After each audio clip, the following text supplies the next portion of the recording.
Hi everyone.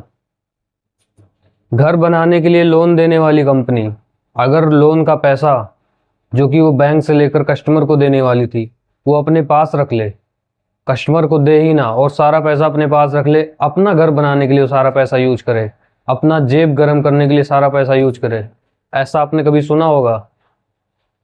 अगर आपने नहीं सुना तो मैं यहाँ पे DHFL की बात बताऊंगा, जिसका नाम है देवान हाउसिंग फाइनेंस कॉरपोरेशन।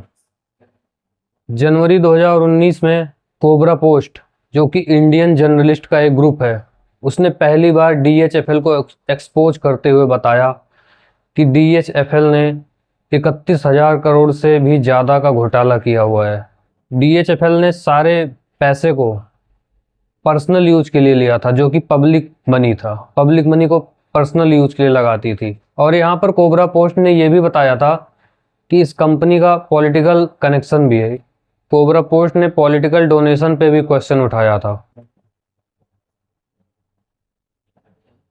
और इसके रिस्पॉन्स में जवाब देते हुए DHFL ने कई सारी बैठकें और कई सारे कॉन्फ्रेंस करी थी। उसमें बताया गया था कि जो कोबरा पोस्ट जिस न्यूज़ की दावा कर रहा है वो सारा गलत है, हमने ऐसा कुछ भी नहीं किया है। उसने अपने आप को प्रूव करने के लिए बॉम्बे स्टॉक एक्सचेंज से भी बात करी और अलग अलग संस्थाओं से बात करी और उसने बताया कि हमने ऐसा कोई भी फ्रॉड नहीं किया है। तो चलिए शुरू करते हैं और देखते हैं कि असलियत में हुआ क्या था। राजेश वाधवान ने 1984 में DHFL को बनाया और यहाँ पर उनका मेन मोटिव था कि जो लोअर और मिडिल क्लास लोग हैं उनको इकोनॉमिकल वे में हाउस लोन दिया जाए और बिना किसी ज़्यादा झंझट के आराम से सब कुछ उनको प्रोवाइड की जाए। राजेश वाधवान की डेथ के बाद कपिल और धीरज वाधवान, जो कि उनके दोनों बेटे थे, उन्होंने इस बिजनेस को संभाला था। DHFL एक NBFC यानी कि नॉन बैंकिंग फाइनेंस कॉरपोरेशन है। DHFL का मेन मोटिव था लोगों को जो कि रूरल एरिया में रहते थे और जो मिडिल क्लास वाले थे उनको होम लोन की व्यवस्था प्रदान की जाए और इसके लिए वो जो बड़े बड़े बैंक थे उनसे पैसा लेती थी और उन बैंकों से वो कम रेट पे लोन लेती थी और ये जो पब्लिक थे उनको उस रेट से थोड़े से ज़्यादा रेट में लोन देती थी।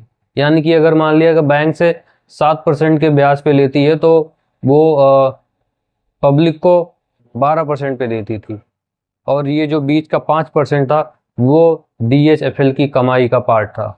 और उस टाइम पे लोगों को बैंक से लोन लेना थोड़ा मुश्किल काम होता था, वहाँ पे पेपर वर्क ज़्यादा होते थे, ज़्यादा उनको सारी सिक्योरिटी देनी होती थी। लेकिन NBFC में DHFL में ऐसा नहीं होता था, इसलिए लोग बैंक से लोन लेने के बजाय NBFC यानी कि DHFL जैसे बैंकों से ज़्यादा प्रेफर करते थे लोन लेना और इस तरह DHFL का काम आसानी से ठीक ठाक से सब कुछ चल रहा था।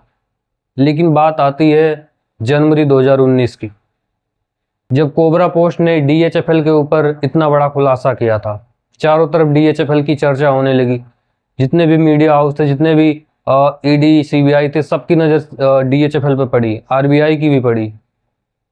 31,000 करोड़ रुपए के घोटाले के बाद एक और इनके ऊपर आरोप था कि इन्होंने एक ऐसी संस्था को लोन दिया था जो कि दाऊद इब्राहिम से संपर्क था, जिसका सनब्लिंक रियल एस्टेट नाम की एक कंपनी थी जिसको 2010 में DHFL ने लोन दिया था। और ये Sunblink real estate company gangster Iqbal Mirchi की कंपनी थी और इकबाल मिर्ची दाऊद इब्राहिम का खास था, उसके केस में इसका नाम भी था, इसलिए लोगों की नज़र DHFL पे दोबारा पड़ने लगी। 20 नवंबर 2019 को RBI ने DHFL को मैनेजिंग ऑफ डायरेक्टर से हटा दिया और R सुब्रमणी कुमार को नया एडमिनिस्ट्रेटर बना दिया। 30 नवंबर 2021 को यूनियन बैंक ने CBI के पास कंप्लेंट दर्ज की और उसमें बताया DHFL ने प्रोजेक्ट फाइनेंस के अंडर में 14,000 करोड़ रुपए का लोन लिया है, लेकिन असलियत में देखा जाए तो ऐसा कोई लोन है ही नहीं। और इसके बाद जब KPMG ने इसको ऑडिट किया तो उसको पता चला कि DHFL ने सारे मनी को, सारे पैसे को 66 अलग अलग कंपनियों में ट्रांसफ़र किया था और उसमें से कुछ ऐसी भी कंपनी थी जिसका कोई वजूद ही नहीं था, उसका कोई एड्रेस ही नहीं था। 2007 से 2019 के बीच DHFL ने 3 लाख फेक लोन अकाउंट बनाए थे, जिसमें 17,000 करोड़ रुपए का घोटाला किया गया था। पावर कॉरपोरेशन ऑफ यूपी, इन्होंने DHFL के फिक्स डिपॉजिट में अपना कुछ पैसा जमा किया हुआ था। जब इनका डिपॉजिट पूरा हो गया, पैसा लेने लगे, तो उनका जो पहला किस्त था वो तो मिल गया, लेकिन उसके बाद उनको मिल ही नहीं रहा था। यहाँ पर भी 148 करोड़ रुपए का घोटाला हुआ। एक्चुअल में DHFL बैंकों से लोन लेता था ये कहकर कि वो पब्लिक को होम लोन देगा, और इसलिए वो सस्ते रेट में बैंकों से पैसा तो ले लेता था, लेकिन वो सारा पैसा वो उसके बाद म्यूचुअल फंड में और अलग अलग जगह पर इन्वेस्ट कर लेता था। उसका मेन मतलब था कि लोगों के नाम पर पैसा लेना और अपनी जेब को भरना। और इस प्रकार धीरे धीरे करके DHFL का खुलासा होता गया। यस बैंक के केस में भी DHFL के जो ऑनर थे, जो इसके प्रमोटर थे, वो फंसे हुए थे। 21 जनवरी 2020 को कपिल वाधवान को CBI और ED ने गिरफ्तार कर लिया था। इसके बाद 22 फरवरी को उनको बेल मिल जाती है। ऐसा कहा जाता था कि इनका पॉलिटिकल कनेक्शन था और पॉलिटिकल पार्टी भी इनका सपोर्ट करती थी। 19 जुलाई 2022 को कपिल वाधवान को दोबारा से अरेस्ट किया जाता है, लेकिन फिर से दिसंबर में उसको बेल मिल जाती है, क्योंकि यहाँ पर पॉलिटिकल सपोर्ट भी मिलता रहता है। और मुंबई हाई कोर्ट जो थी, उसने खुद इनको बेल दिलाई थी। 14 मई 2024 को धीरज वाधवान को अरेस्ट किया जाता है ED और CBI के द्वारा, क्योंकि इन्होंने 17 अलग अलग बैंकों से पूरे 34,000 करोड़ का घोटाला किया था, और ये 2010 से 18 के बीच सारे घोटाले हुए थे। तो इस तरह उन्होंने टोटल 34,000 करोड़ रुपए से भी ज़्यादा का घोटाला किया हुआ था। यस बैंक के केस में भी बुरे फंसे हुए थे।